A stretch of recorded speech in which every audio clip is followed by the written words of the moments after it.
and begin.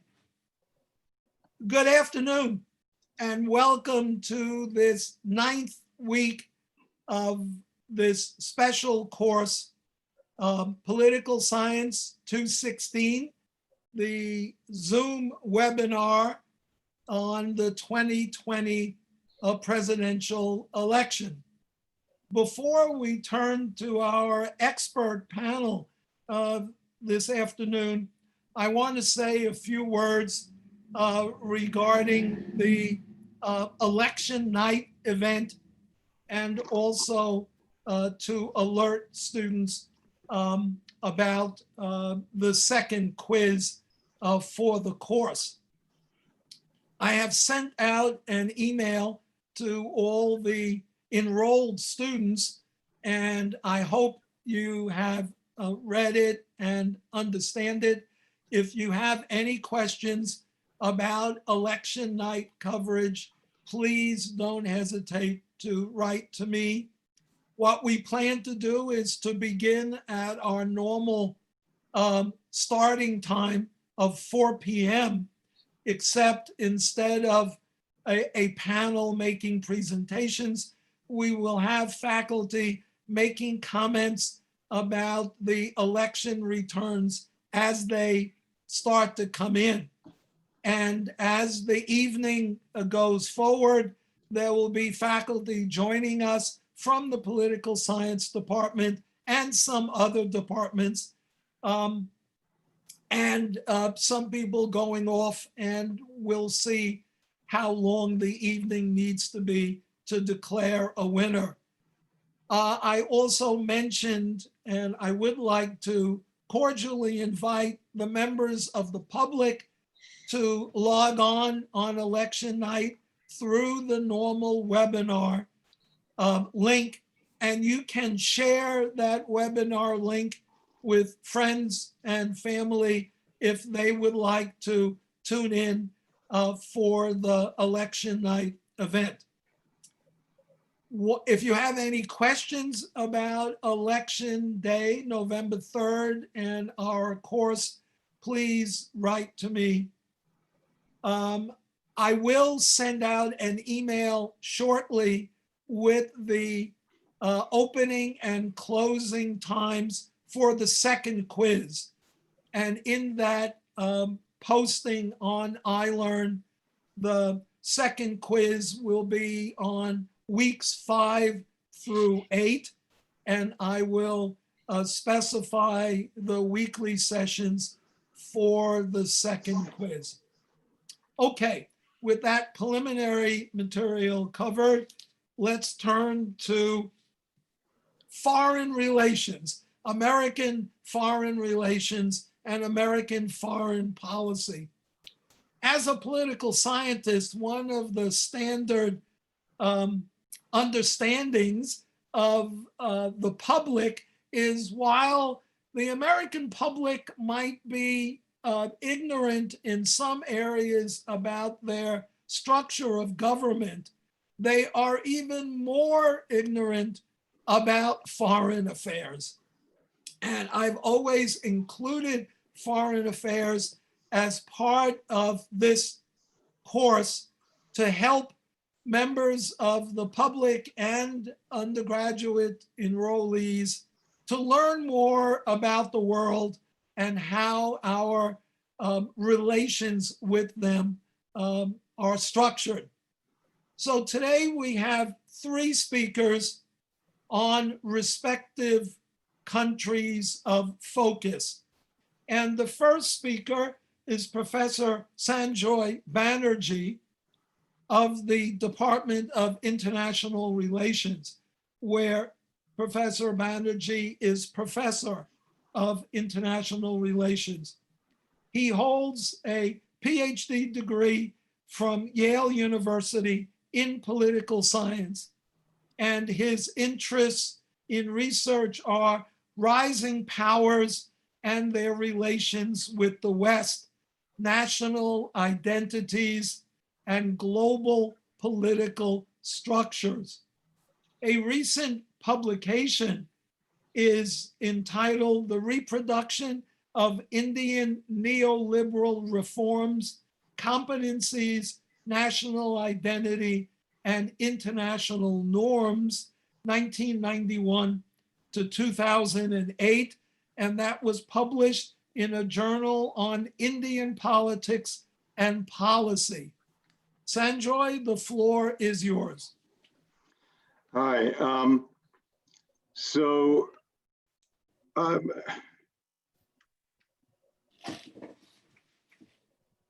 I'll do a screen share. Oh, okay. I'm glad you did, since I made you a co-host. Okay, so I've been asked to speak on US relations with China in the context of the elections. Now, I should clarify something. I'm not primarily a China expert, and our department indeed has one. She was not able to speak today.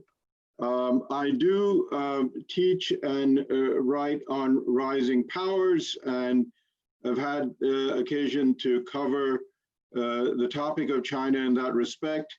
But all that being said, I'm not primarily a China expert, and I should clarify that.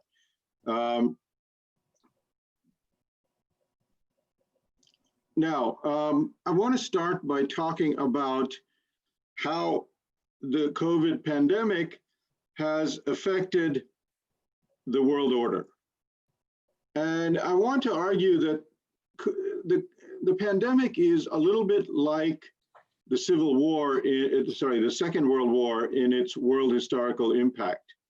Only a little bit, but it's like that. What happened in the Second World War is that one power emerges unscathed. There was no fighting on its soil, and all the others, both winners and losers, were devastated by the war itself. And so the US emerged from the Second World War unscathed. Its factories were intact, its cities were intact, and indeed US GDP had doubled over the course of the war in the recovery from the recession. Now, how does that compare with the pandemic? Well, China did suffer somewhat in the pandemic in the early months of this year, but it was able to overcome the pandemic, and in the latest quarter, China's GDP has grown by 4.9%. Which is not great by China's recent standards, but not bad and way better than everybody else. So China is emerging faster than others, and so it's a globalized crisis which affects countries, major powers unequally, and China is the least harmed by it at this point. It means that China has edged closer to competition, certainly in economic terms. Now, the Western powers, on the other hand, have not done well to begin with, and now seem to be facing a second wave of COVID. That's true of the United States, and that's true of Western Europe.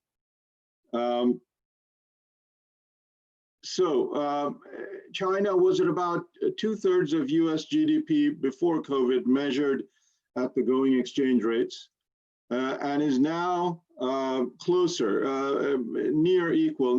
Near should, not equal yet, but definitely closer. Now, there are some differences between the US after the Second World War and China in the present. Most starkly, the US after the Second World War had a huge alliance system, certainly with Western Europe, and it had converted Japan from an enemy, actually at that point into an occupied country, but over time into an ally. And the same would be true in South Korea and in several other countries. The US was able to build up, mostly through persuasion, not 100%, but mostly through persuasion, a very large alliance system. China is comparatively much more isolated. Russia is not an adversary of China, but nor is it entirely friendly, and everybody else is less friendly, certainly in terms of the larger economies and the larger powers. And US military capability remains superior. China has built up some new weapons in recent years. In terms of those weapons surpassing the US does not quite have the equivalent. But nonetheless, it is reasonable to say that on the whole, the US remains militarily superior to China. So the US is still ahead, it's still number one, but the margin has declined. We'll see how things go for the US going forward. But if the US has a reasonable recovery from COVID after a few months or say about a year, then it'll edge ahead a little bit again. But still, the long-term trend is towards China catching up. Now, in terms of power competition, normally we think of the size of the economy and the capabilities of the military as really the main factors, but something else also matters, which is the stability of political institutions. We have only to look at the case of the Soviet Union in 1991 to understand, obviously Soviet GDP was the same as the previous year, no worse, and the military capability was no worse. It was the issue of institutional stability. And after the end of the Second World War, both the United States and the Soviet Union had stable political institutions. And Chinese political institutions, while they are changing, they do seem to be stable. They're not at this time subject to some kind of uncontrolled change. The United States, it's a trickier case. It might well be pretty stable. And the prognosis, I think, changes from week to week. So what can we say about how much we should fear political instability, sort of a crippling political instability in the United States? Right now, Biden is pretty far ahead in the polls, and he's far ahead to the point where Republican Senate candidates seem to be shifting away, edging away from Trump. And that is a sign that makes it less likely that other functionaries, such as in the military, in the bureaucracy, and maybe even the Supreme Court after Amy Coney Barrett seating, will not want to be party to something that is non-democratic and up till now considered extra-constitutional. So I think the specter of Trump losing in the normal sense of the word and still remaining as president after January 20th is less likely than it was a couple of weeks ago. Still, you never know. I mean, 4 years ago, Joel had organized something very similar, and I remember being on the stage on that night and being progressively shocked by the outcome. So, but still, based on everything we know, the stability of the United States, this prospect of stability seems to be improving. It's quite possible that the Democrats will take the Senate. Several polls suggest that that's the most likely outcome.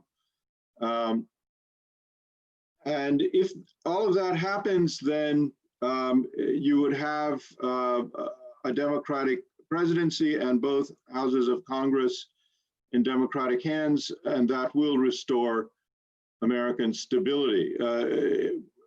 Well, the stability of the governmental system itself. It'll give rise to another set of issues, but it will, you won't have the fear of some kind of an uncontrolled breakdown of American political institutions. Now, suppose, let's reflect on the scenario then of a Biden presidency and a Democratic Congress. Economic recovery, the US getting back to its peak GDP, which is about a year ago, which is, the GDP of 2019, will probably not happen until 2022. There'll be some continuing damage from COVID into 2021, which is not that far off. All the talk of a vaccine, it's not expected to be very widely available until well into 2021, depending on exactly how widely it needs to be administered, mid-2021 to late 2021.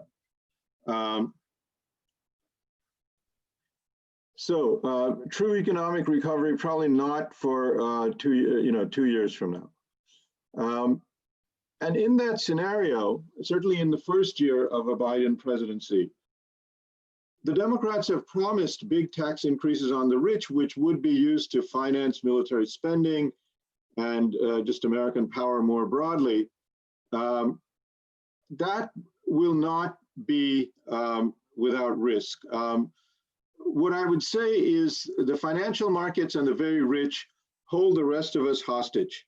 They don't do a whole lot for us necessarily, but if they go down, we go down with them. So it's not that they can't ever be taxed more, but that has to be done step by step and under the right circumstances. You can't just do it big time in the first year in the middle of a recession. For a year or two, not a lot of money is going to be coming in to the Treasury from big tax increases. And the Democrats have, of course, promised large-scale healthcare reform. I don't think they can simply walk back on that promise. It's been said too many times by too many Democrats that it would produce its own political instability if the Democrats just walked away. But that is not a cheap promise. Some candidates, Senator Elizabeth Warren and others promised Medicare for all, which would cost, according to Biden, he's following other realistic estimates, about $3 trillion a year, about 1/7 of the total U.S. economy. That's a lot of money. Now, even if that does not happen, it's clear that large-scale healthcare reform will cost large amounts of money. The entire defense budget is about $700 billion, so 4 times that for healthcare for Medicare for all, but maybe several hundred billion for even preliminary reforms. So where's that money going to come from? It's not going to come from taxes, and it has to come from somewhere. It's got to come from somewhere big. Eliminating small departments and programs will not do anything. So we can expect there to be considerable pressure on the Pentagon budget in an early Biden administration. And China's military spending has continued to increase, and there's every reason to expect that will continue. So the big advantage that the US has in terms of military spending will recede somewhat in an early Biden administration. Now, there's another factor in power competition, which is often not mentioned, but it matters, which is the notion of having a widely accepted national identity in the country. Now, China has sort of achieved that for the time being. It's not 100% compliance and very little open non-compliance, but there's every reason to think that the vast majority of the Chinese people accept the validity of the story of China's history over the last few centuries, in fact, going back very far, that the Communist Party, that Xi Jinping and vast structures of media in China propagate. China has been great, is a great ancient nation. And in fact, Chinese territorial claims are rooted in bureaucratic records in Beijing from thousands of years ago. And the fact that China has the world's oldest written records is important to people who uphold Chinese national identity in asserting these land and oceanic claims. So what about the US? The US has considered itself to be, I would say, the heir of the European Enlightenment and the beacon of liberty. Americans have used the term beacon of liberty and other very similar terms. And that has been accepted as valid since the Civil War and even before that. And certainly after the end of the Second World War, the US has considered itself to have a special destiny, a special duty, and a special right to defend freedom as it sees it in distant parts of the world. And the US engagement in Europe and Asia is rooted in that self-belief that Americans have shared. Obviously, self-belief was greatly strengthened by successful outcomes in the First World War, the Second World War, and then the Cold War.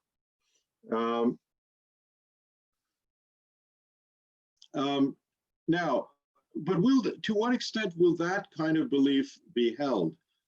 Under a Biden presidency, one can imagine three major blocks of American public opinion.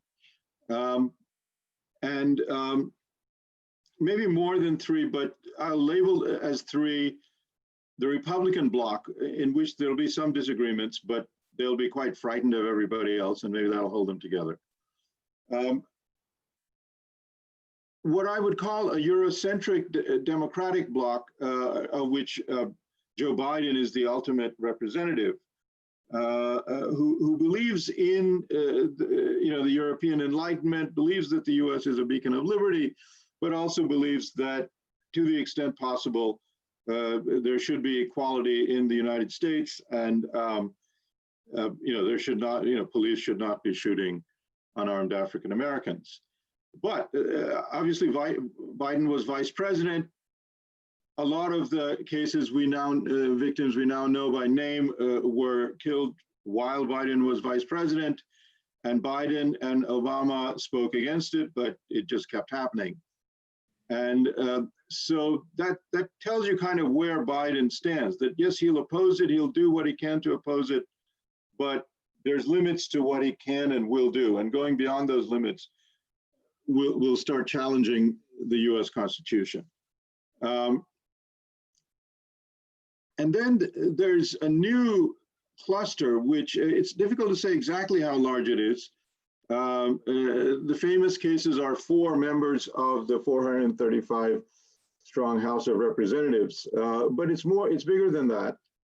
And so the Democratic Socialist Bloc and newly empowered ethnic minorities, or more empowered ethnic minorities, will promote a less Eurocentric version of who America is, where America comes from.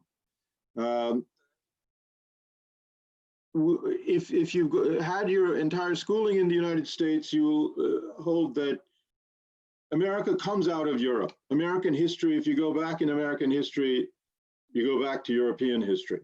You don't go back to West African history. You don't go back to the history of the pre-Spanish Empire people of Latin America, of now Latin America. You only go back to Europe. And that's where America comes from. And they might not fully buy into that. And if America comes from different places than what most of us learned in elementary school, then that's a somewhat different America. And that will have a different global engagement. I'm talking about all this domestic stuff because it deeply affects how America engages with the world and the global power structure. So the US commitment to NATO is certainly rooted in the notion that America comes out of Europe. And even the commitment to East Asia is in some ways rooted in that notion. And so a fundamental change in American national identity will mean an America less committed, less willing to sacrifice both blood and treasure for the alliance commitments that it has built up under its Eurocentric identity. Okay, so that's how I see the election and the post-election scenario coming up.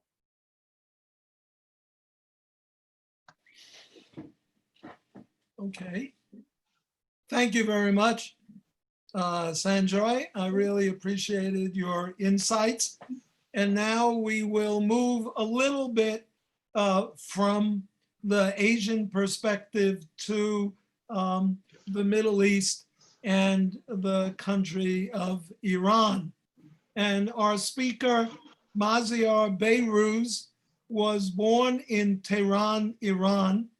He received his BA degree in history and government from St. Mary's College of California, and his MA degree in modern history of Europe from San Francisco State, and his PhD in modern history of the Near East from UCLA. He is associate professor of history, and he has authored numerous articles and book chapters on Iran, and is the author of 2 books on the history of the left movement in Iran. His first book is Rebels with a Cause, which has been translated into Persian and Turkish.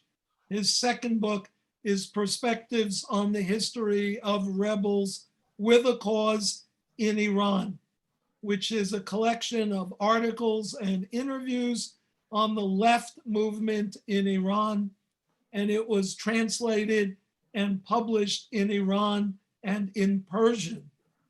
His current research project is about late 18th century, early 19th century encounters between Iran and the Western world. Maziar, we're delighted to have you.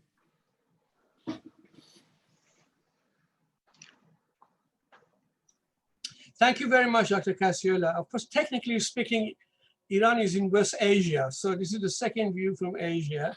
Okay. And the Middle East is kind of a geopolitical term. I always tell my students, middle to what, east to what. In China, it's Middle West, kind of. Correct. So Iran's revolution is now 41 years old.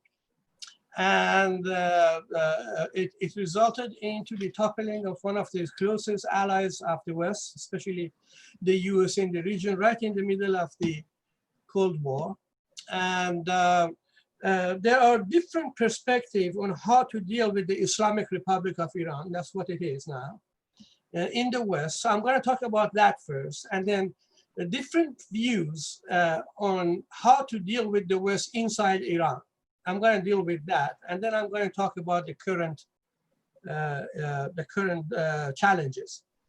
So in the West, Iran's revolution was a shock, and it was followed by the hostage crisis, where American diplomats were taken as hostage.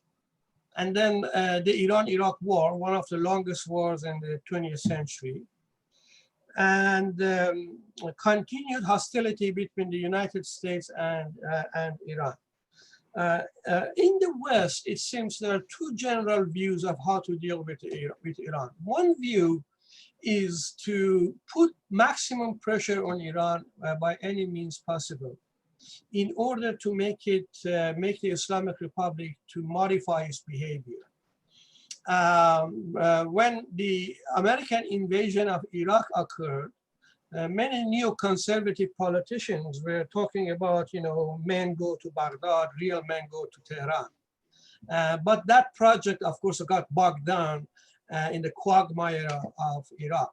Nevertheless, we all remember, I hope you do, the President Bush went on to Congress and talked about an axis of evil, which connected the secular Saddam Hussein to the Islamic Republic of Iran, to the North Korean communist dictatorship, which everybody was looking for the axis. Evil, one can argue about, but axis that was missing. The other attitude, the other approach to Iran has been one of inclusion instead of exclusion. Perhaps we can modify the behavior of Iran by opening up possibilities and including Iran in the world community. Iran is basically cut off from the capitalist system, let's put it this way. Its banking system is cut off. It cannot do any transaction. If I want to send $1 single to my brother in Tehran, I have to send it by somebody who can only get to Iran through Qatar Airlines by going to Manama first, and then and changing plane and go to Tehran from there. That's how isolated right now that country is. Inclusiveness would bring benefits. Benefits would open door for modification of behavior. This seems to be the general attitude. All of this came to a head during the nuclear negotiations with Iran. It became clear, making a nuclear bomb is not a very difficult thing as far as I can understand it. If you have the infrastructure and you have the scientific know-how, you can do it. Japan can do it. Italy can do it. They have the technology and they have the infrastructure. They just choose not to do it because of these international agreements. The fear was that Iran was getting close. This is Obama administration. This is the 5+1, Russia, People's Republic of China, and the European powers. The fear was that Iran was getting close to developing a nuclear bomb. Iran already has the infrastructure and has the technology. It just needs to produce the adequate material to create a bomb, to build a bomb. They wanted to stop that. They didn't want to do what happened to North Korea. Instead of negotiating with North Korea, instead of giving it incentives, they continue to put pressure on it, and you know where we are. Now they have nuclear weapons and missiles, delivery missiles to reach all over the United States. So the idea was to engage Iran on this single issue, not on other issues of dispute. Iran's role in the region, Iran's human rights record, which was at the bottom of the list, and all, and other issues. So they came together and they created the deal that we call the nuclear agreement 5+1 with Iran. This is during the last leg of Obama administration's tenure. Inside Iran, during the past 41 years, have been three approaches or three political tendencies toward how to deal with the West, and the United States in particular. One tendency is, we can call them the reformers. They are completely marginalized right now, and they do not have a major impact on policy making in Iran. But the high point of the reformers was the election of President Khatami back in late 1990s. And when Professor Huntington came up with the clash of civilization approach between Islam and the West, he came to the United Nations and he proposed dialogue of civilizations. The reformers basically advocate normalization of relations with the West, perhaps at some point with the United States, and internally they advocate something known as Islamic democracy, something that I have no idea what it is. And they think it is possible to have some sort of a democracy, Islamic democracy, perhaps something like United States, where only two political parties or few people can run for elections or have the opportunity to run for election, and where you have relative freedom of press and some sort of civil society to watch over the state. Something like that, give and take. I don't know. they couldn't come up with a cohesive idea. The second tendency, I would call them the pragmatists. They are the ones who are businesslike. They want to normalize relations with the West. They want to get on with recovery of economy and make money and do business. The current president of Islamic Republic, Mr. Rouhani, his secretary of, or foreign minister rather, Mr.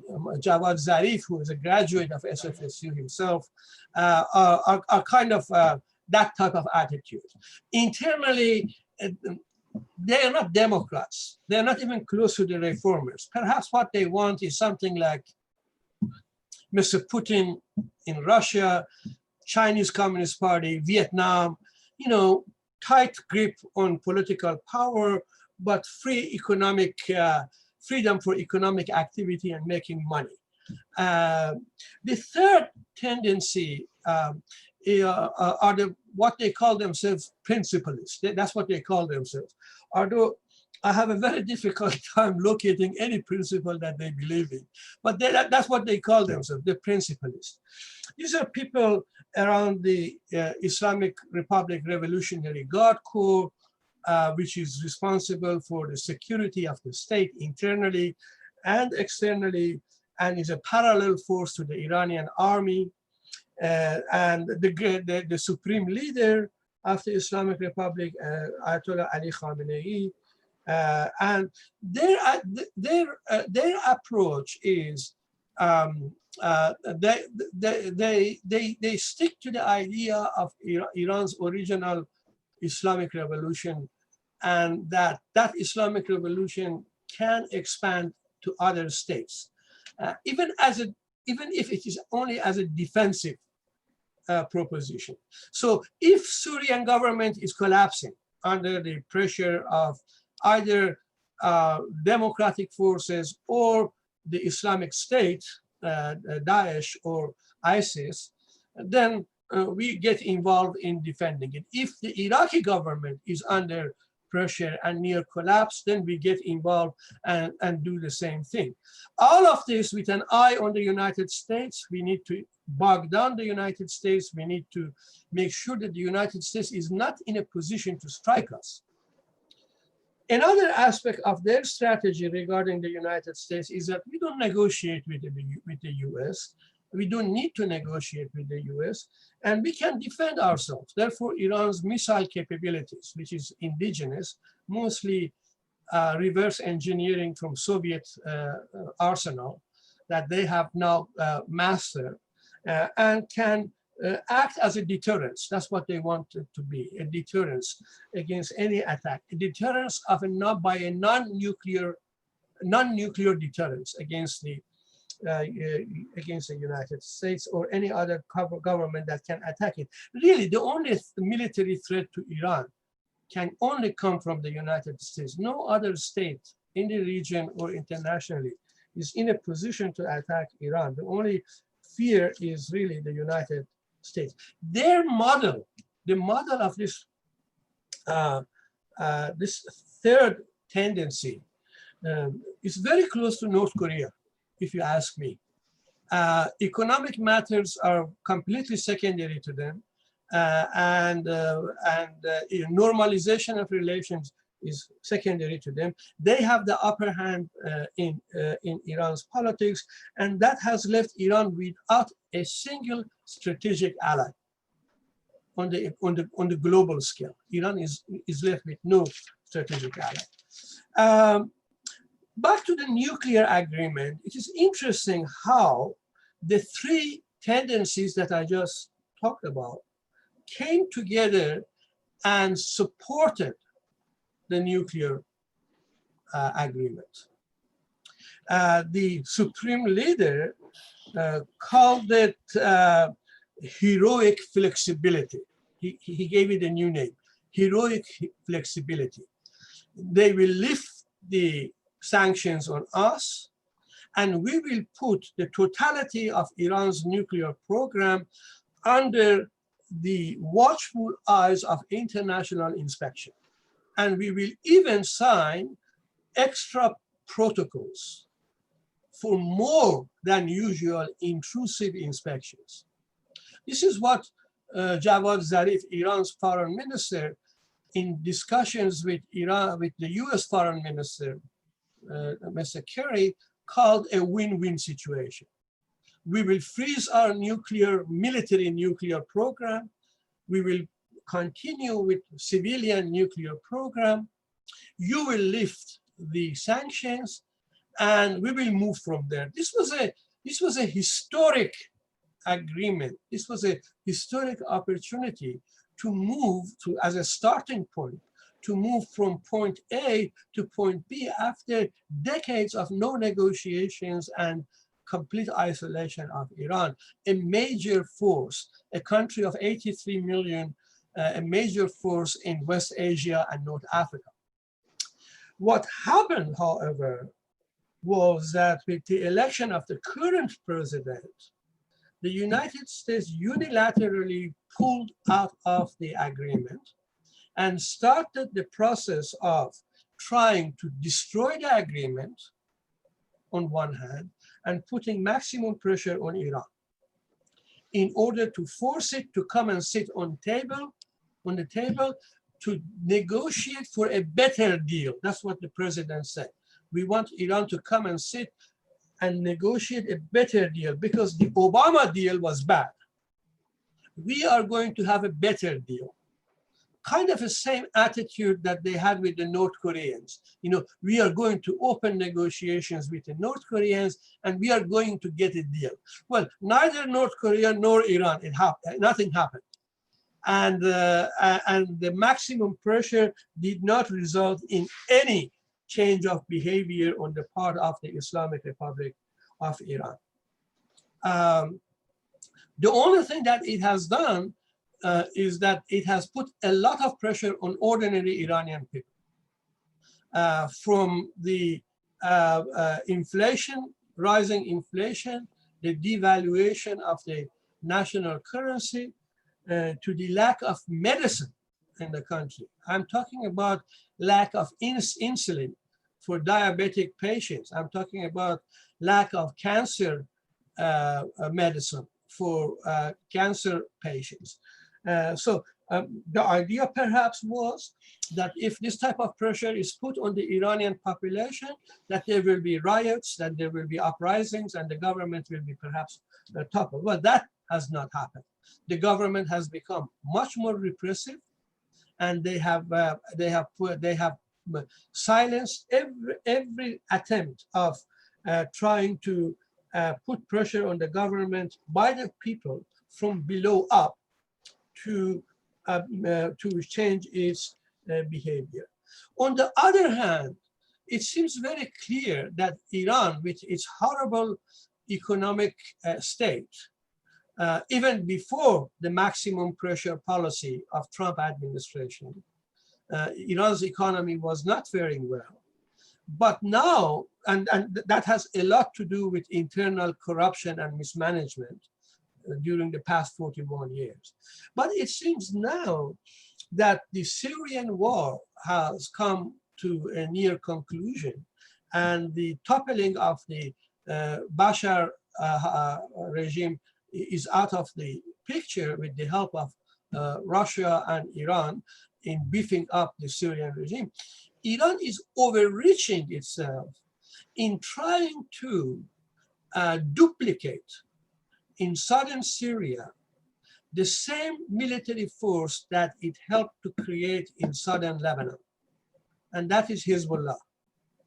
Hezbollah in southern Lebanon became a major military force to the point that it forced Israel to evacuate southern Lebanon in the year 2000, and then fought Israel to a draw in 2006. That potent military force, as far as the third faction, the principalist faction, and the Revolutionary Guards are concerned, that military force is a success story. And it seems that they are trying to duplicate that in southern Syria. facing Israel on the occupied Golan Heights, so that perhaps they can do the same thing to Israel by pushing it out of the Golan Heights. Of course, Israel has been attacking Iranian installations in southern Syria relentlessly, and this is why I call it as an overreach. It seems that Iran does not have either the economic capability or the military capability to protect itself against such attacks. As far as the United States is concerned, it seems that the Biden campaign is basically talking about returning to the nuclear agreement once elected, and if it is elected. If that is the case, and I believe that will be the case, then I think after a certain process, perhaps there will be conditions ready for opening negotiations to discuss issues that concern both the Islamic Republic and its security and United States in the region, and particularly the issue of Israel, because the US policy in the Middle East is really developed around the interests of Israel, be it a Democratic administration or a Republican administration. Israel is the centerpiece. And in that context, perhaps negotiations could restart to talk about issues that concerns both of them. Iran is concerned about its security, with many, many US bases around the country, in Afghanistan, in Iraq, in the Persian Gulf region, in Bahrain, in Qatar, in Saudi Arabia, in Kuwait. Iran is concerned about, in Afghanistan, is concerned from being encircled by US military all around it, and the US is concerned with Iran's extraterritorial activities. These are things that need to be they need to sit down and negotiate. And frankly, it is very difficult for any government, let alone the Islamic Republic, to sit down and negotiate with the current administration. And I'm going to stop there. Thank you. Okay. Thank you very much, Maziar, especially for that correction of West Asia. The UN uses West Asia in its geopolitical language. I just wish American public knew the phrase West Asia, and the media still use the Middle East. And as you pointed out, it's neither middle nor east, and that term is really outdated. And I hope our viewers of this webinar caught Professor Behruz's reference to Foreign Relations Minister Zarif, who has an MA degree from the Department of International Relations and has considered himself a friend of San Francisco State. And he has been a player on the world stage of Iran with very important Western connections for a long time, and still remains a power, even though regimes have changed and different forces come into power domestically in Iran. So those are two interesting points about your comments, Professor Behruz. Let's move to, I'm not going to call, I'll just say Russia without getting into Eurasia at this point. And our speaker on the country of Russia is Professor Andrei Tsygankov. Professor Tsygankov is professor of political science and international relations at San Francisco State. He holds a PhD from the University of Southern California in the field of international relations, and his research interests are Russian foreign policy and US-Russian relations. His latest book is entitled Russia and America and was published in 2019. Andrei, you have the floor. Thank you very much, Professor Cassiola, for inviting me. What I would like to do is to take that Russia is a major power as a point of my departure and address two issues. First, how Russia is presented in the US elections, in the mainstream media and political circles, whether there is awareness of Russia's importance in the international system. And second, of course, what it means for future US-Russia relations in the post-elections period. A simple list of significant contributions that Russia makes to the international system will necessarily include these five. It's not limited to those, but it's essential to highlight at least five. That Russia is a major nuclear power. First to second depends on how you count it. And therefore, it will be essential to sustain any nuclear non-proliferation regime. Professor Beirut was describing the Iran deal. Russia, of course, was a major contributor to that deal as well. The second issue is counterterrorism, the issue that Americans have become so well aware since September the 11th, but Russia has been aware of ever since the first Chechnya war took place in the early 90s. And Russia too contributed to this issue by building what some of you may recall as a partnership with the United States after September the 11th. That did not go very far for multiple reasons. Soon after the United States intervened in Iraq, the partnership unraveled. But the issue is still there. It's not really globally addressed in satisfactory manner. And there will be a need to continue developing framework for addressing this issue within the international system.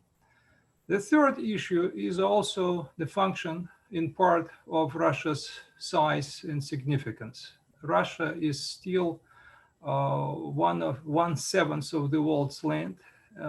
And that means that it stretches across multiple time zones. It neighbors different continents and in regions. And therefore, it's a contributor to regional stability, positively or negatively, depending on how you view it, in Europe, in Asia, in Middle East, at least, and in the wider Eurasia, as they describe it today. Institutionally, it's a member of multiple international organizations. And of course, it holds a seat at the United Nations Security Council. It can veto different resolutions. Oftentimes, it exercises this veto power. And other issues would include cyber dimension. Russia has an advanced expertise in cyber capabilities. Russia is also a major energy power, negotiating deals, has negotiated deals with OPEC and other countries. So these are fundamentally significant issues.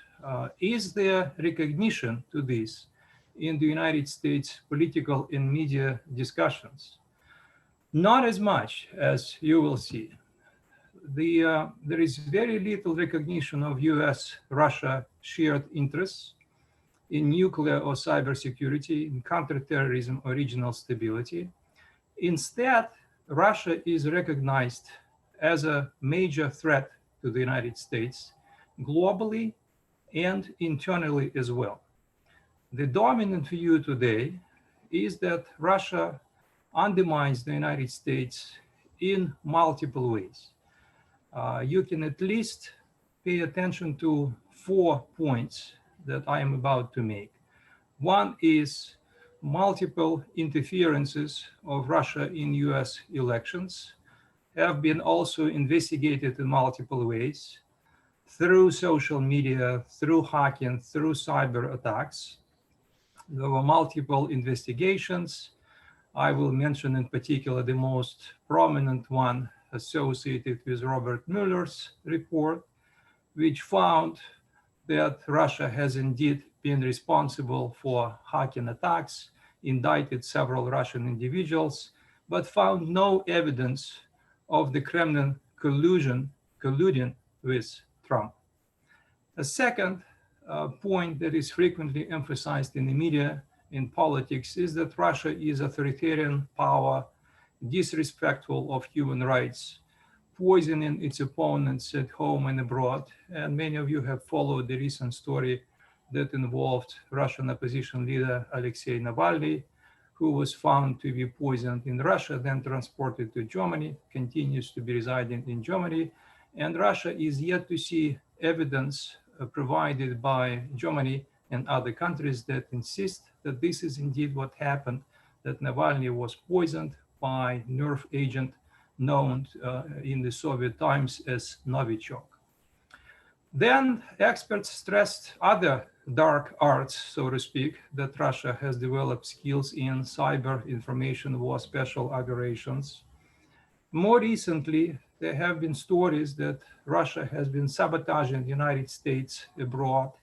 One story specifically involved not only Syria clashes, but one story specifically involved the Kremlin ordering killings of American soldiers in Afghanistan, not really confirmed either by national intelligence or by Pentagon.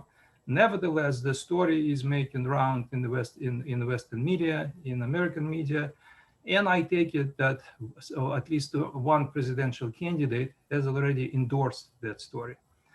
That's the dominant view in the media. As you can see, it presents a major contrast to what you might have expected based on Russia's significance in the international system. There is an alternative view. There is an alternative perspective that Russia is a rival in the international system, a rival to the United States, but it's not an existential threat, as it has been described by the mainstream political circles and politicians. It's a competitor in the world that is changing today, and it can be potential partner, perhaps junior partner, especially if we get Russia on our side against China.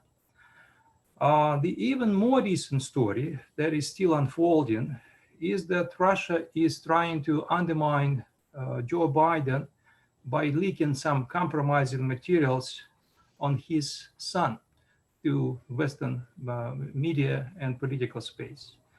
And that has to do with Hunter Biden, who is Joe Biden's son. That story has been recently broken by the New York Post. It remains to be seen what comes out of it. It's hard to assess it independently, whether it has facts, but we can discuss it based on what we know so far. That's the picture overall. How are we to make sense of it? How are we to explain it? To explain the Russian role in the United States in particular, and how the United States presents Russia? Well, there are two explanations, and they are not mutually exclusive. One has to do with the global power transition. International relations scholars know one when they see it, and we are certainly in the midst of it. The only question is when it started, whether the United States has been on decline, relative decline, after the intervention in Iraq or later. But right now, with the rise of China and other powers, something that Professor Banerjee described as well, we certainly are in the stage where we have power competition, and that competition involves both interests and values. The second explanation that is not exclusive, and part of it was also covered by Professor Banerjee, that has to do with identity, has to do with national identity struggle that the United States is going through. And in this identity struggle, otherness is essential. United States defines itself through others. It sees others either as allies, partners, or potential rivals and enemies. United States is not China. United States is not a Muslim country. United States is not Russia. So the other, in this case, it becomes significant. And if you add to this political polarization, then it becomes clear that the United States is going through not only global transition, but also domestic identity transition. At least two different narratives compete with each other. One is the narrative of global leadership, and the other one is more nationalist idea of America first. And that takes me to the first presidential candidate, Joe Biden, who of course is the supporter, the advocate of global leadership and liberal world order approach, who argues that the United States has done very well for itself and for the world before Donald Trump arrived. So Donald Trump came and messed it all up, and now we are arriving to the new era, and we shall continue the leadership strategy that we have advocated before Trump. We will reinvigorate United States transatlantic alliances. We will push for relative economic openness, for human rights and democratization. And we will again be recognized as the world leader. Here is a quote for you from a recent Joe Biden's article published earlier this year in Foreign Affairs, which says that we must once more harness the power and rally the free world to meet the challenges facing the world today. It falls to the United States to lead the way. No other nation has that capacity. No other nation is built on that idea. We have to champion liberty and democracy. That's not just Joe Biden, of course. It's one of the older American traditions that goes back to at least Woodrow Wilson. Some of you are familiar with the work of Walter Russell Mead and his book on American Special Providence. He identifies Wilsonianism as one of the four American foreign policy traditions, similar again to what you have described previously as the beacon of liberty, the shining city on the hill transformed into liberal idea. That's essentially what Biden stands for, and Russia is an extension of that perspective. Russia is an existential threat. In the language of Biden and Democrats, Russia is the negative other. It's more of a threat than China and Iran. That, by the way, is not confirmed by some of the intelligence services, by national intelligence that views China as a number one threat. But to Democrats, to Biden, Russia is the existential threat. It has the essential capabilities to challenge the United States militarily. It's an international spoiler. It's a former Cold War enemy. It is led by the former KGB agent. It's authoritarian, so it fits the bill. And to highlight that threat further, you have exaggerated claims by Democrats. A couple of examples here are simply comparisons of 2016 elections with an attack on the United States during September the 11th in Pearl Harbor. So essentially, Russia's interference in elections, and we are yet to fully understand the magnitude of this, is viewed as the same as the September the 11th terrorist attacks of Pearl Harbor. So here is a view of Biden on Russia. It's a quote from the same article. It's actually the passage that precedes the one that I just showed to you, that Putin wants to tell himself and anyone else he can dupe into believing him that the liberal idea is obsolete. But he does so because he is afraid of its power. So again, it's a quintessential other. Russia is the negative other. Russia is authoritarian, we are liberal. Russia poisons its opponents, and we promote and push human rights. It's a way to understand who we are by making these negative comparisons. And that explains in Biden's mind why Putin has been so anti-American, why he's attacking the United States at home and abroad. That explains that Putin is behind Trump. Trump is a Putin puppet, as Biden put it in his recent debate with Trump. So that could mean that Biden still doesn't accept the conclusion of Robert Mueller's report that there was no collusion. To him, collusion was there, and Trump is elected by Putin rather than by the United States public. He is responsible for bounty killing. I said this is a fact that is not found to be credible. At least we don't have the evidence so far. But to Biden, this is already confirmed. And even when it comes to instability in Eurasia, the recent war between Armenia and Nagorno-Karabakh is a highly complicated war at this point, in which Russia has already played the role of mediator twice and negotiated 2 ceasefires. Unfortunately, neither one of them is holding up well. But Biden immediately after it started made a statement that Russia is responsible for this war because it has supplied weapons to both sides. So that's the view of one candidate. The other one, of course, is the vision of America first, which is radically different.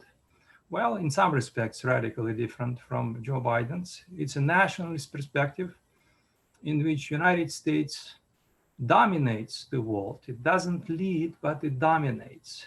It does so through power preponderance and power imposition. It projects power and accomplishes peace through strength, as Trump and others have put. It insists that allies, transatlantic allies, must pay their dues if they want to be protected. That's a famous or infamous Trump's transactional approach. It believes in protectionism in trade matters and economic affairs. Trump, in many ways, is first and foremost an economic nationalist, neo-mercantilist. And it argues that we need to do deals or bargains with foreign leaders for the benefits of the United States. That's also a prominent tradition. It has been overshadowed by liberal hegemony recent 30 years or so, but it also has roots in American history, as Walter Russell Mill showed, American nationalism, perhaps going as far back as to General Andrew Jackson, the idea of overwhelming power. And on Russia, Trump is very different from Joe Biden. He believes that potentially Russia could be a junior partner. The main other, to Biden it's Russia, to Trump it's China. The main other, the main negative other, the main problem and threat to Russia is China. So let's get Russia on our side as a junior partner, and will ultimately prevail in this new Cold War, or whatever you wish to call it, with China. That explains why overall, at least partly explains why overall Putin is viewed as in much more friendly terms than by Joe Biden. There is a much friendlier rhetoric. Biden has been critical of Russia's political system. Trump, on the other hand, has never been critical of Russia's political system, has never personally attacked Putin, has always declared his desire to get along with Russia. There is a chemistry between Putin and Trump. Partly, it's a function of them having similar views on how one succeeds in international politics through nationalism in particular, through national unity, through great power nationalism. That's what I would call this perspective that they both share. And of course, the Democrats, and you can find multiple examples from Joe Biden to Nancy Pelosi, It simply is an evidence that Putin must have something on Trump. That's an evidence of collusion. Again, with no fact, it is assumed that they are partners. In fact, it's Trump who is junior partner, not Putin in this case.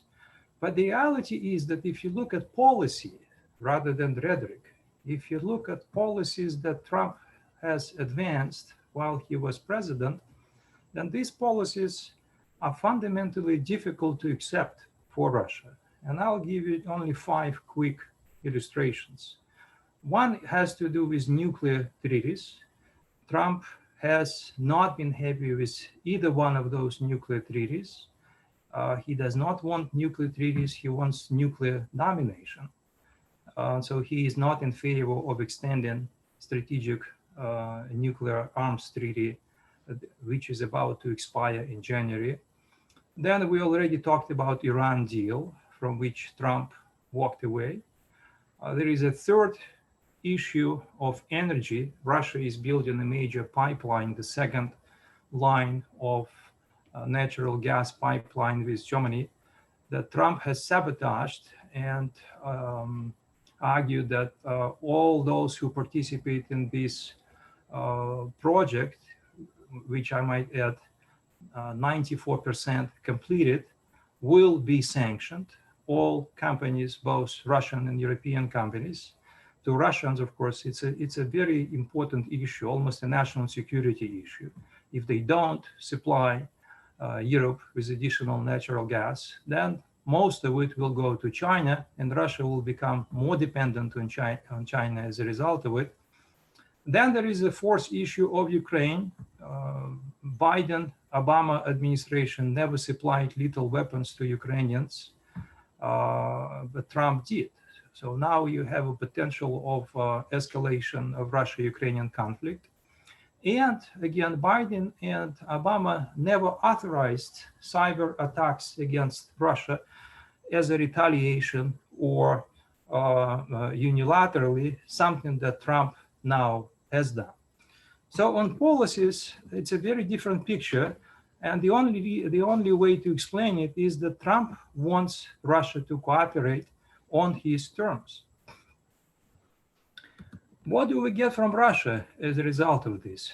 Very quickly, Russia initially held high expectations and hopes that there would be a new era of relationships with the United States under Donald Trump. Those hopes lasted until, I'd say, April 2017. And then they quickly evaporated soon after Trump authorized major military strike in Syria on some facilities with Russian airplanes and even Russian personnel present, to which Russia replied that if that happens, then we will reciprocate by attacking all platforms from which missiles came. So that created a crisis, a small crisis that was eventually resolved, successfully resolved, in part because General Mattis was able to persuade Trump not to carry out the attack in the way Trump wanted it. But to Russians, this was a lesson. This was a major lesson that nothing will come out of it, and they shift to a very different policy mode that can be described as pragmatic foreign policy, that we will engage in negotiations, including nuclear negotiations. We will occasionally propose our own initiatives. Last week, for example, Vladimir Putin proposed a so-called non-interference pact, non-interference in each other's domestic affairs, including cyber intervention. Nothing came out of it. So this would be an attempt to cooperate with no illusions and no grand bargains proposals using Trump's early term. And where are we today in 2020? Russia at this point is also trying to prepare itself for Biden's presidency. It does not like the idea of Biden arriving to power for the reasons that I mentioned, but it's getting ready that this might be the reality soon enough, that Russia will have to deal with Biden's America. And so he has made some preparations. Putin recently gave an interview in which he said that he hopes that at least there will be nuclear treaty renegotiated, first extended and then renegotiated. He even said that Russia and the United States can find a common language on values. What it means remains to be seen, and what he meant is not entirely clear as well. But clearly, this is a reference to Biden's critique of Russia based on values. And interestingly enough, until today at least, Russia denied the possibility of new nuclear agreement with Trump. Trump is trying to negotiate an extension of nuclear agreement with Russia on his own terms. Essentially, he proposes to freeze all nuclear missiles and technologies development and sign an agreement, gentleman-based agreement for indefinite term, something that Russia denounced and said it's not clear what it means. And Putin came up with a counter-offer, 1-year extension without any preconditions. The offer that was immediately rejected by National Security Advisor to Donald Trump, Robert O'Brien. So that's where we are. And today, the story that I hear and read in the Russian press is that Russians are considering Trump's offer at this point. So we don't know what to make of it yet. But at least for now, we get the reaction from Russia that it is prepared somehow to live with any administration, including Joe Biden's. To conclude, the future doesn't seem very promising. Whoever is elected, whoever is United States president, is not attractive to Russia. Biden, again, views Russia as an existential threat. He may extend some ideas of cooperation with Russia, including nuclear cooperation, but on other issues, he does not see any promises, at least until Vladimir Putin is in power. And Putin is legally, by Russian law, is in power until 2036, just so you have a perspective.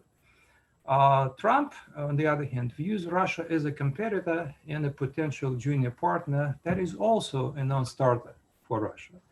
Russia sees itself as a major power in global affairs on status and capabilities. It has, in some respects, asymmetrical, certainly it's no match to the United States on economic matters, but it has very advanced weapon systems, recently developed hypersonic weapons. It has built superior cyber capabilities. Its intelligence is also one of the top 3 in the world.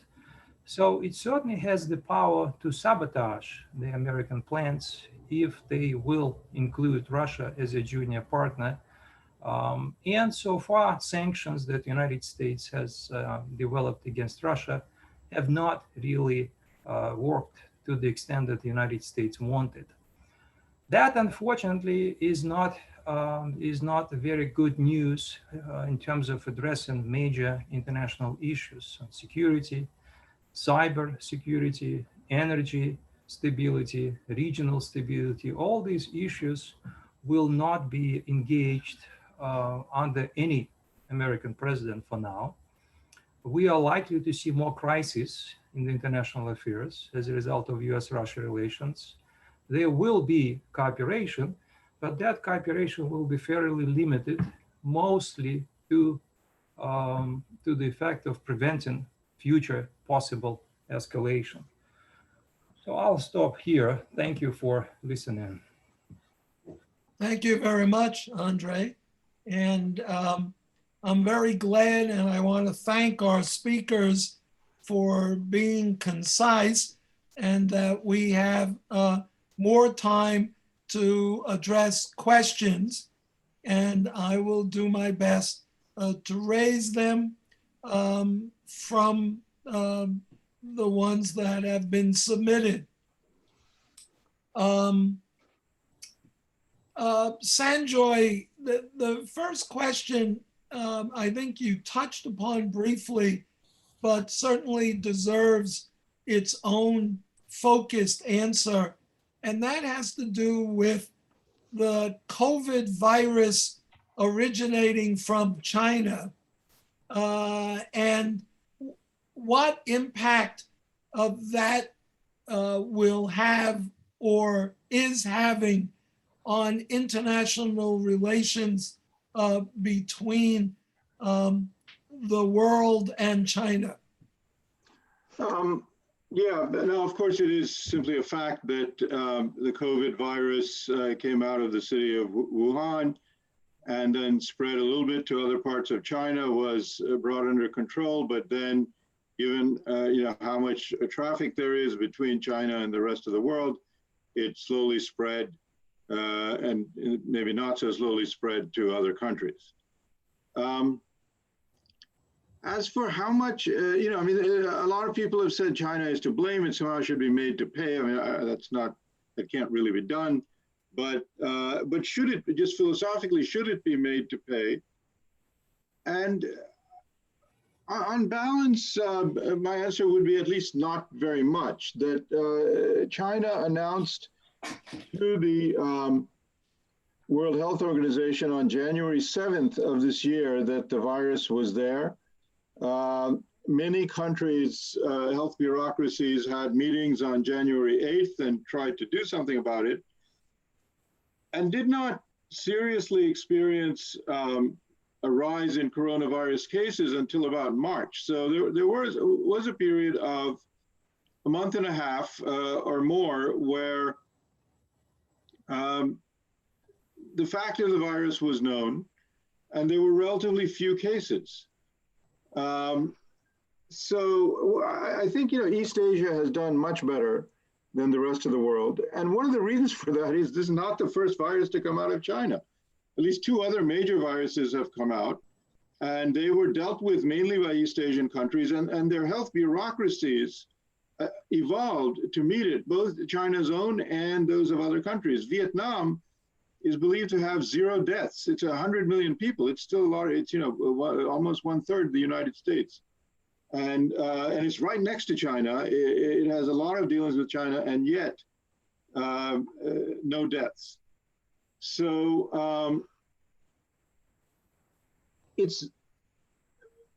there's going to be more viruses. I hate to say this, but this is not going to be the last one. And it wasn't the first one. It's not going to be the last one. And the world has to learn to deal with it.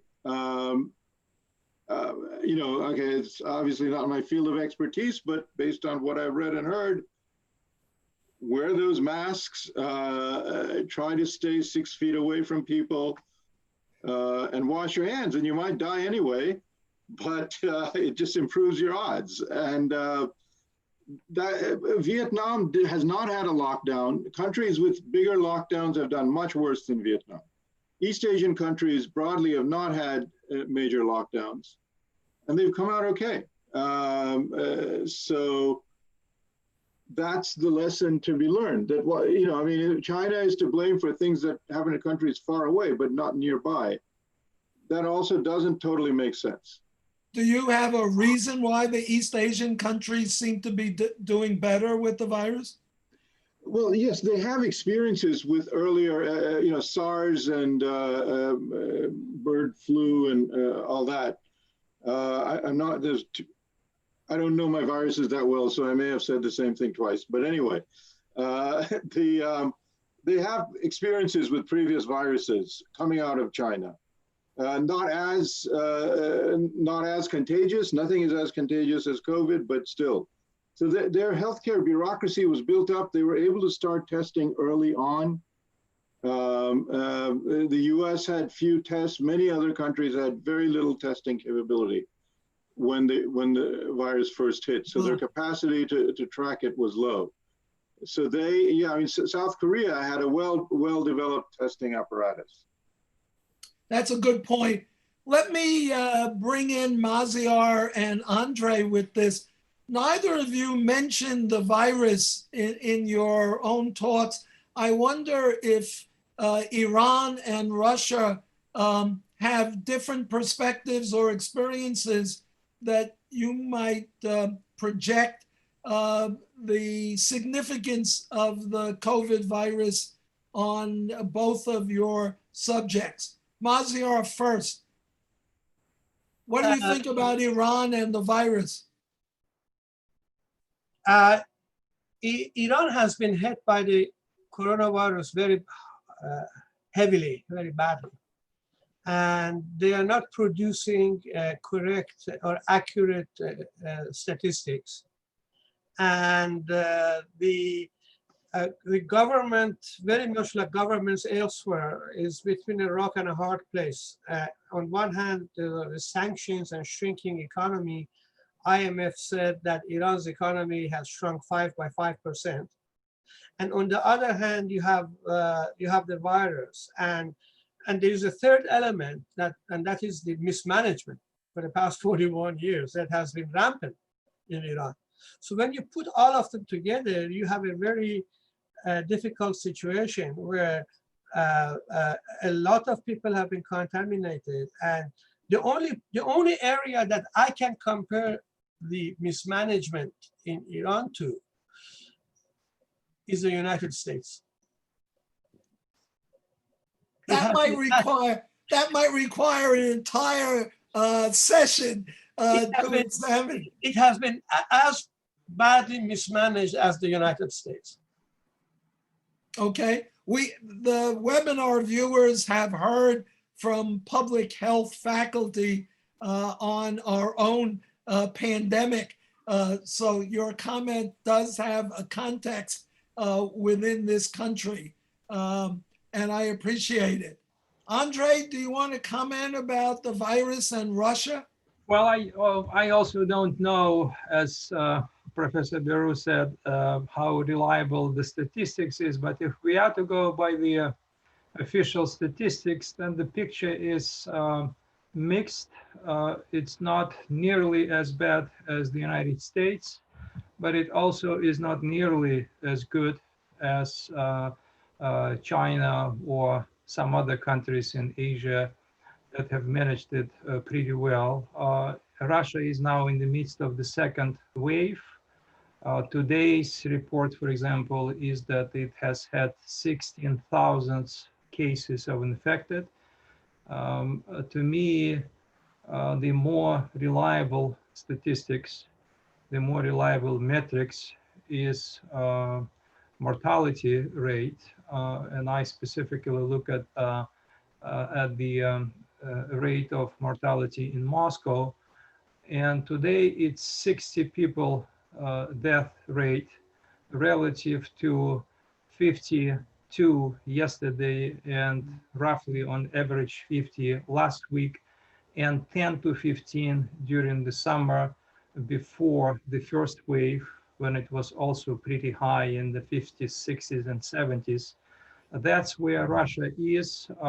As far as management, I'd say knowing how Russian state is organized, sometimes effectively, particularly in military affairs, but oftentimes ineffectively, it is a fairly good record overall that Russians have been able to develop two types of vaccine now. They have medicine available to those who are wishing to purchase. Unfortunately, it's not free as of now. But from what I know, the Sputnik vaccine will be available to all in January, so in a few months. In the meantime, the Moscow's mayor is cracking down again, if we can use this term. It's not going to be full lockdown, simply because the economy is not going to sustain it, but there will be otherwise tough measures, more online teaching and services, less freedom for Muscovites to walk around, strict measures specifically for different age groups. even transportation restrictions. So all of it is being watched quite carefully and quite strictly. Hopefully this will work too. Okay, one comment from previous discussions on the pandemic. All three of your countries, Iran, China, and Russia, are what might be called centralized authorities. And in the practice of dealing with a pandemic, the panel on the pandemic seemed to agree that centralized governments will do better than, to use a term that some of you have used, the liberal democracies. And maybe that's a point with regard to treating the virus. Yeah, I want to question that. There's nothing.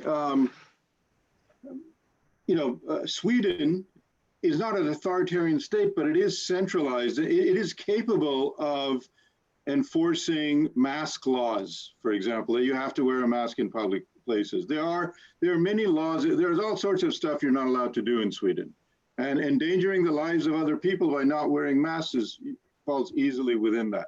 In the case of Sweden, they chose to do nothing, and 500 per million people have died. But it's not that the Constitution of the United States, the political system of the United States, or Western European countries prevented it. France has all sorts of restrictions. It's actually, they just, a couple of days back, the president declared that he would not allow a separate society of sort of Islamist living in France. That is actually very hard to pull off within the limits of democracy, but he at least said that he's going to do that. So yeah, I mean, democratic states have, can stop you from doing all sorts of things, quite rightly so in the case of COVID. And if it hasn't worked, it's for other reasons. It's because the trade-off between life-saving and both political appearance and economics, and ultimately a foolish trade-off that if you thought that your economy was going to do better by letting the disease run wild, well, guess what? I mean. Okay, thanks. Maziar, on Iran, there was a question about what does Iran want from the United States and Israel? What does it want from Israel, and how does it see itself with regard to the rest of the world? You can pick one or two of those. The principalists that are in charge, I believe, ultimately want Israel to be destroyed. It's in my view. And they want the US to leave the Middle East totally. Of course, both of these are wishful thinking. This is the idea. In practice, Iran doesn't have the capabilities of achieving any of those two.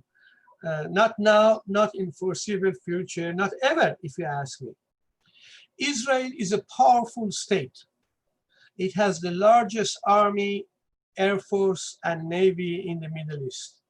It has over 200 nuclear weapons with delivery systems.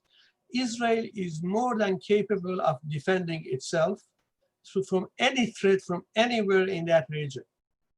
And the United States, of course, you know about the military power of the United States. I think let's turn the question around and ask look at it from a different angle. If the Palestinian issue, the occupation of Palestinian territories, is not addressed and is not solved, as it is not going to be, it doesn't seem to, then the grievance, the core grievance in the region is not going to go away. And governments will take that core grievance and try to take advantage of it and create crisis and take advantage of it.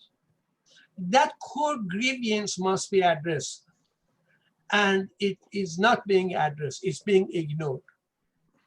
And ignoring that core issue, that core painful issue in the region, the issue of Jerusalem, the issue of Palestinians, 5-6 million of them under occupation, is not going to solve anything. Force is not going to solve this issue. It's going to only create pretext for other countries to use it to rally the population against this or that target.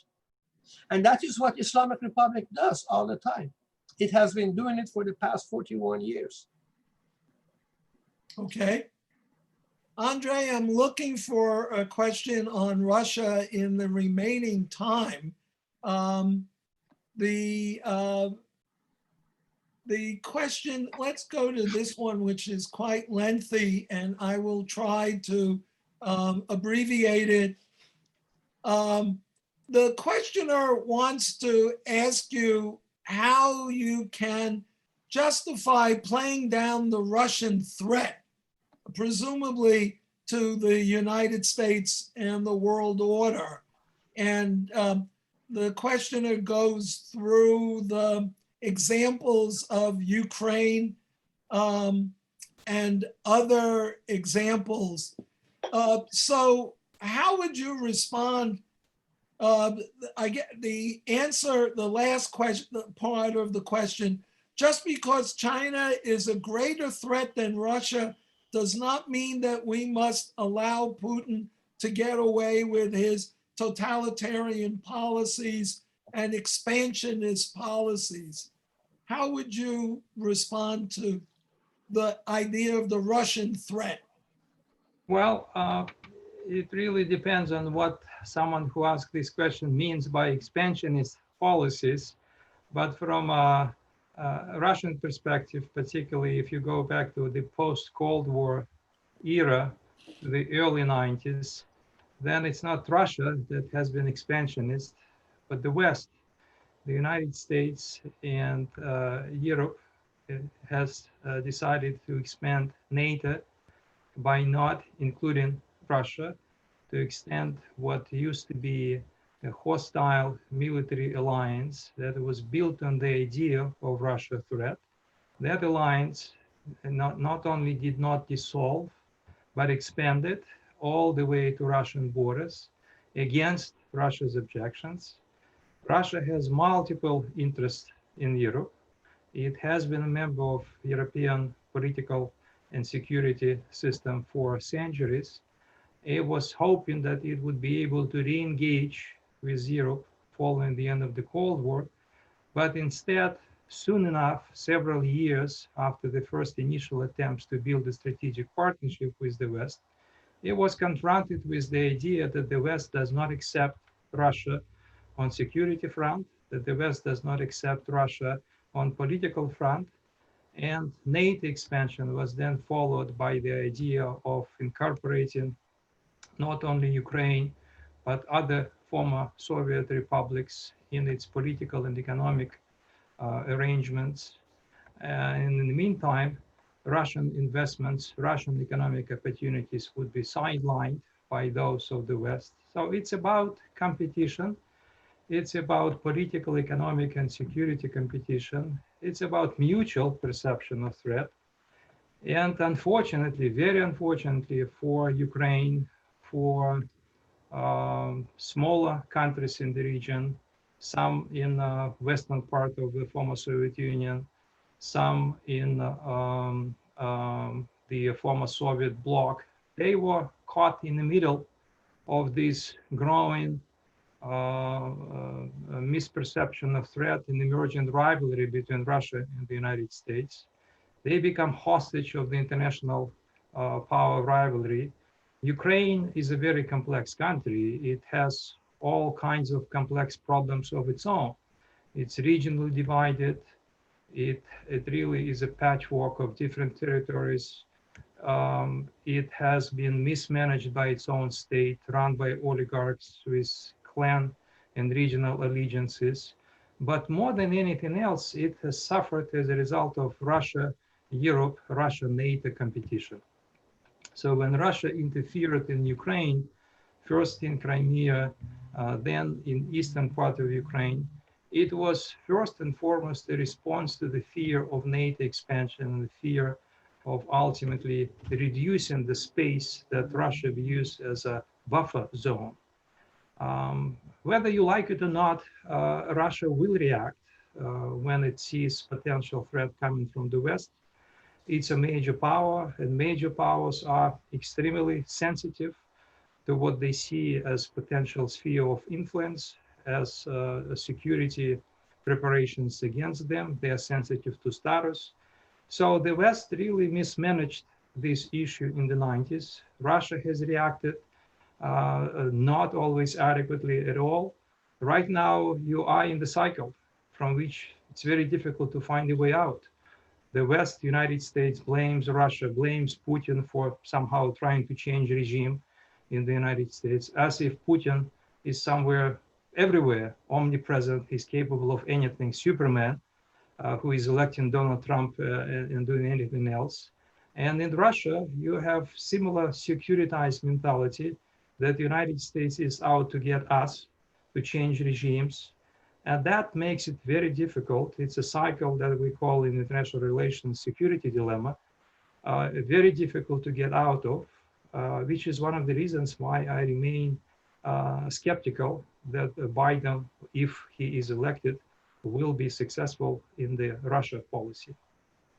And Just that, one unfortunately, brief doesn't bode well for Ukraine too. Joe? Yeah, I was just going to say a brief question. If Biden were to win the election, given his relations which you have outlined with regard to Russia and his previous activities with regard to China, is it possible that the #1 competitor for the United States under Biden might shift to Russia as opposed to China? At least this is the way it looks now, Joel. Judging from the rhetoric, judging from statements by democratic strategies, it really is Russia that is #1 threat, not China. So, even though Sanjay pointed out, in terms of the economic challenge absolutely. and China coming close, and pretty soon they're going to be celebrating surpassing American economy as the #1 economy in the world, and they're building up their own military. There That's are right. objective reasons to worry more about China than there are about Russia, but there seem to be these other non-objective reasons that That's seem right. to be That's at right. play in Russia. It's not always rational, as you know, in international politics and politics in general. Oftentimes perceptions are functions of different idiosyncrasies of cultural beliefs, memories, Cold War memories. So it's not rational, but this is probably the way it is with Joe Biden. And on the other hand, on the other side, Putin views Biden as an existential threat too. So they are not on good terms. Personally, there has been bad blood, and it will be very difficult to break it. I think that's a really important point to end this discussion, as we have passed our time. I think that's, I want to thank all three of you for really sharing insights that I learned a great deal from, and I'm sure our viewers have as well. Let me thank Andrei Tsygankov, Sanjay Banerjee, and Maziar Beiruz for a very informative and lively set of talks. And next week, we will continue our focus on American foreign relations, and we will talk about Europe, Mexico, and Latin America, and West Asia, Maziar, better known as the Middle East. So see you then. Thank you very much for logging on, and thank you to our speakers. Thank you for having us. Thank you.